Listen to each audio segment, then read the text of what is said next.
नमस्कार दोस्तों, स्वागत है आपका इस मूवी एक्सप्लेन में। आज की कहानी है लापता लेडीज़।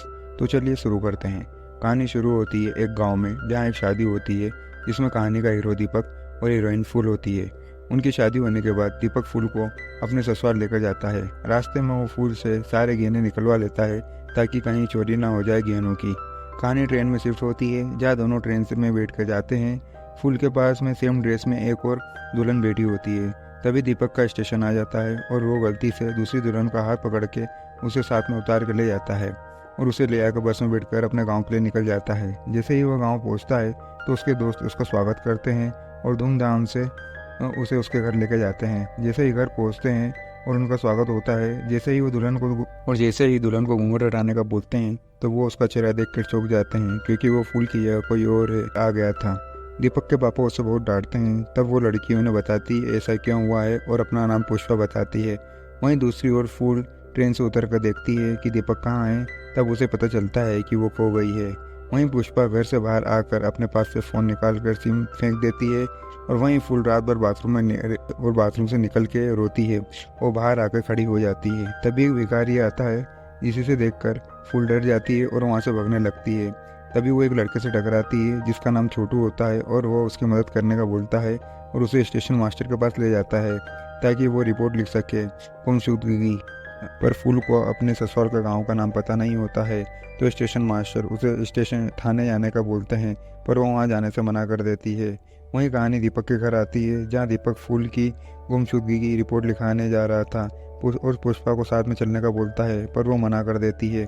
तब दीपक उसे उसके घर पहुंचा देगा ऐसा बोलता है।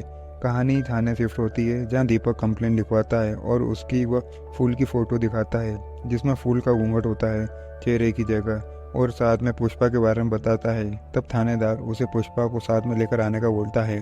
वहीं कहानी फूल के पास शिफ्ट होती है, जहाँ वो खाना खाती है और उसकी कहानी वो दुकान वाली मंजू बाई को सुनाती है, जिस पर वो उसे मायके जाने का बोलती है, पर वो मना करती है। वहीं पुष्पा का हस्बैंड उसकी मिसिंग कंप्लेंट लिखवाने आता है, जहां हमें पता चलता है कि पुष्पा का असली नाम जया है।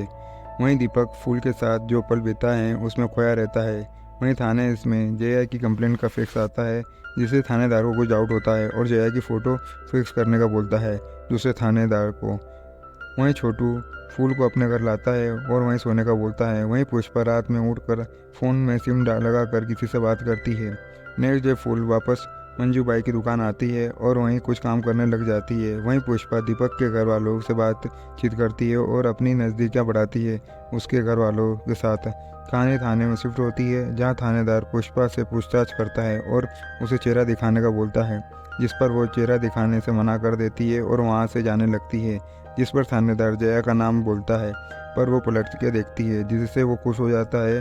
पर जया चूड़ी का बहाना बनाती है और वहाँ से चली जाती है।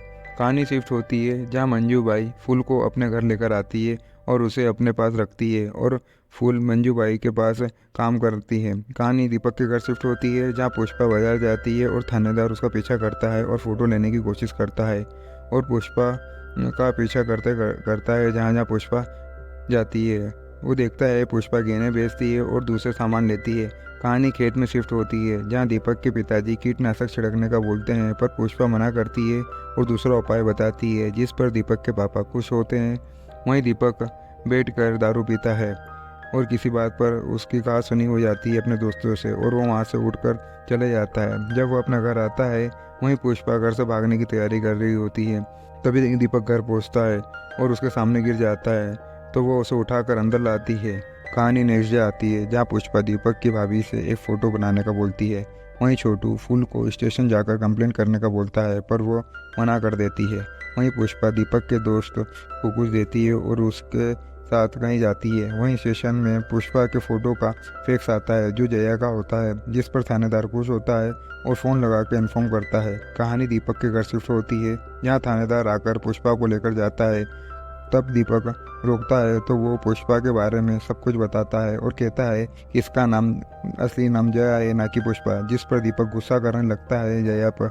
जया उसे समझाती है, पर दीपक कुछ नहीं सुनता है और दीपक दरोगा को जया को वहाँ से ले जाने का बोलता है। कुछ देर बाद दीपक का दोस्त आता है, पूछता है कि पुष्पा जी का वो पुलिस ले गई है और बताता है कि वो फूल को ढूंढ रही है और फूल का पोस्टर बनवाया है और उसे जगह जगह चिपकाने का बोला है। वहीं वो पोस्टर मंजू बाई की दुकान पहुंचता है, जिसे देखकर फूल पहचान लेती है और स्टेशन मास्टर के पास जाती है, जो उसे उसकी ही गांव की ट्रेन में बिठा देता है। कहानी थाने में शिफ्ट होती है, जहां दरोगा जया से पूछता है ऐसा क्यों करा, तो वो बताती है कि वो पढ़ना चाहती थी आगे, पर उसके घर वाले नहीं मानते हैं और उसकी शादी ज़बरदस्ती करवा देते हैं। वह ट्रेन में दीपक गलती से उसे साथ में ले आता है, तो वो उसे एक मौका समझती है आगे पढ़ाई करने का, और बाजार में अपने आगे की पढ़ाई की तैयारी करने के लिए गई थी। जिस दिन वो भाग रही थी तभी दीपक दारू पीकर आया था, तो उसने सोचा है कि वो पोस्टर बनवाए और फूल का, ताकि वो उसे ढूंढ सके। और बोलती है कि उसने फ़ोन नंबर दिया था पोस्टर पे, जिस पर दरोगा फ़ोन चेक करता है, जिस पर 12 मिस कॉल थे। तो वो कॉल लगाता है तो उसे पता चलता है कि फूल ट्रेन में वेट कर आ रही है। तब दीपक फूल को लेने जाता है, वहीं जया को लेने उसका हस्बैंड आता है और उसे थाने में ही जया को मारता है और जया को साथ में ले जाने लगता है। तो जया जाने से मना करती है, पर वो ज़बरदस्ती ले जाने लगता है। तब दरोगा उसके हस्बैंड को डराता है और बोलता है कि वो जाना नहीं चाहती है, तो ज़बरदस्ती करता है और उसे डरा कर वहाँ से भेज देता है। वहीं जया थानेदार को धन्यवाद करती है। वहीं दीपक स्टेशन पहुंचता है, जहां उसे फूल मिल जाती है, जहां वो उसे गले लगाता है और घर ले जाता है। कहानी शिफ्ट होती है, जहां जया पढ़ने जाती है, जहां दीपक के घर वाले उसे छोड़ने आते हैं, और यहीं कहानी खत्म होती है। तो बताना